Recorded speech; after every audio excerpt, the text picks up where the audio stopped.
انطلق أنت وعائلتك في إجازة الصيف وتمتع بشواطئ السعودية واستمتع بفعالياتها الرائعة ورياضتها الشيقة. الإجازة الصيفية متعتها في السعودية. لمزيد من المعلومات اتصل على مركز الاتصال السياحي 800 755 0000. الهيئة العامة للسياحة والآثار.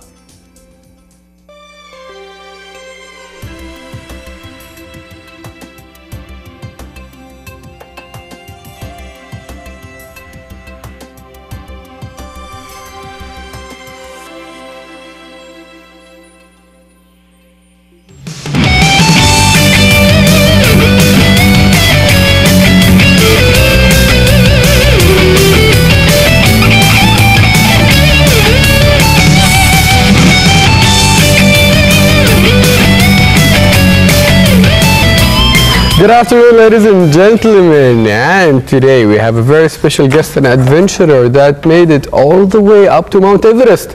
But what makes it special, he's the first Saudi guy to climb Mount Everest up to the top, and his name is Farouq Alzouman, as our names are Ghali Al-Attar and Saud Saati. Well, welcome guys, all of you, to the 22nd of June, the very special episode of this very interesting adventurer who made it all the way, as I mentioned, to the top and the mount of Everest, the first Saudi ever to do this. And aren't you feeling so proud? Yeah, I know, I do the same. And as well in our studios is our caricaturist Hakim, that he's all ready for painting a very beautiful caricature for today. حكيم السلام عليكم. وعليكم السلام. اخبارك اليوم؟ تمام الحمد لله. الرسمة عن ايش؟ عن قمة افرست. وأول سعودي متسلق القمة. أول سعودي متسلق. إن شاء الله. مثلت قبله ما هي؟ ضروري. We all are. So today, Hakim will be drawing for us, sorry Ghalia, a caricature about Farouq going all the way up to the top. And going all the way for us too. For you two guys to participate in our episode, you can do this very easy. The numbers locally and internationally, they are the same. They are 009 661 808, and then of course 4 9s. And for the email, for the people that are in love with the internet, the email is mishmash@mail.net.sa. Once again, mishmash@mail.net.sa. And the Facebook global group is MishMash. For the meantime, why won't you go to the sketch and come back right away?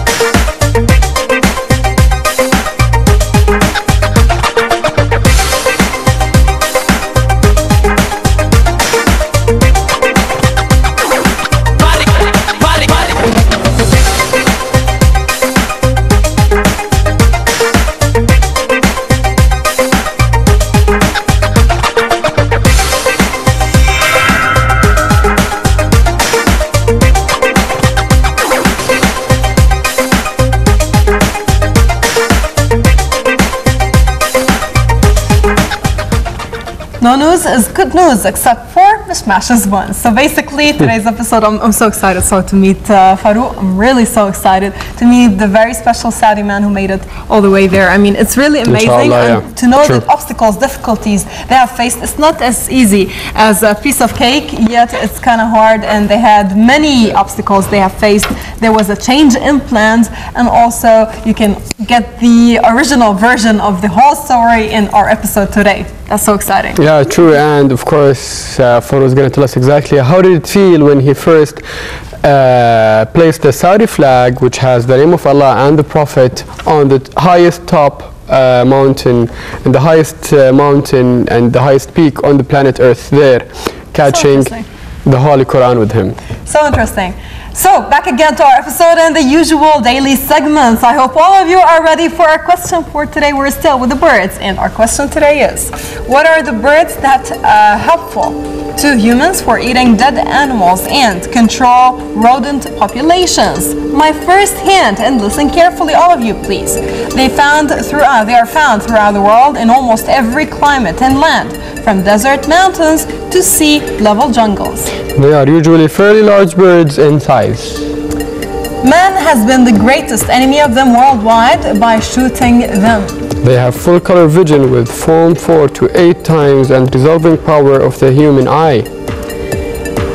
They have good eyesight that helps them see their prey from far away. They chase other animals and they chase other animals for food as well. Most of them hunt by sight during the day, then they sleep at night, the usual human beings. Their hooked beaks and sharp claws are useful for holding, carrying and killing prey. Many of them lay only one egg at a time, and few lay more than 4 eggs. There are very few the ones that do lay those more than one. There are very few and they usually lay 4. They build their nests in trees, on ledges of cliffs, on the ground. And my final hint from my side, the young birds make their first flights on their own without the prodding of their parents. Just after the birds have hatched, they usually receive a lot of attention from their parents. So what are the birds that are helpful to humans for eating dead animals and control rodent populations? You can always answer our question for today. Add your own personal questions to be addressed to our guest, and you can do this very easy on our email and our numbers. Both of them are internationally and nationally the same. They are 009-661808 and then 4 9s. That's for the number. As for the email, it's mishmash@mail.net.sa. Saud, I'm really excited. I am so really excited to see this very courageous adventurer. Then let's just rush How do they handle the cold? Actually, all those questions are to be asked when we have Farouq, but I do believe that they have a professional gear that they wear. Of course, I'm pretty sure about this. Anyhow, I'm pretty sure too that we do have now the usual ride all around the globe with our lightest and slightest news. Stay with us.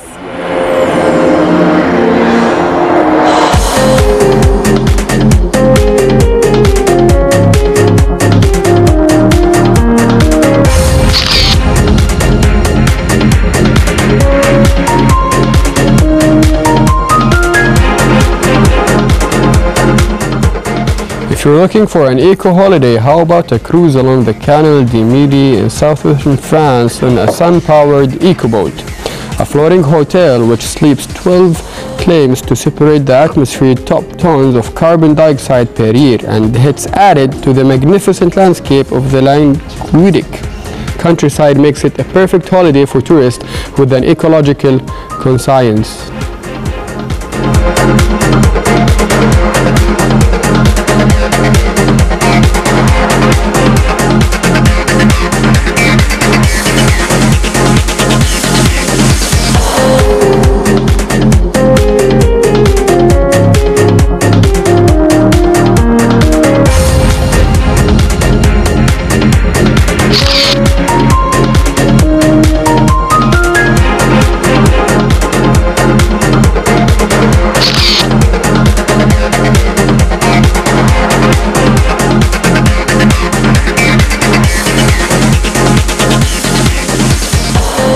You can tell a lot about a person from a glance at their bathroom. Maybe the same is true about a culture, equipped with an array of buttons, gadgets, and widgets that can baffle the uninitiated.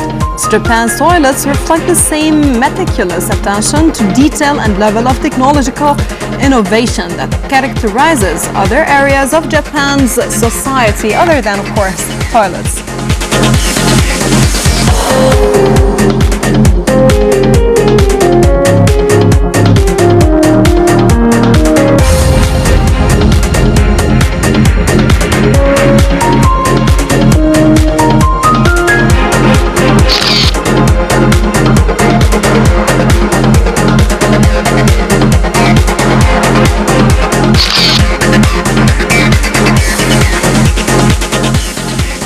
Tropical fish from Australia. The blockbuster movie Finding Nemo turned clownfish into stars, but then the fans started loving them to death.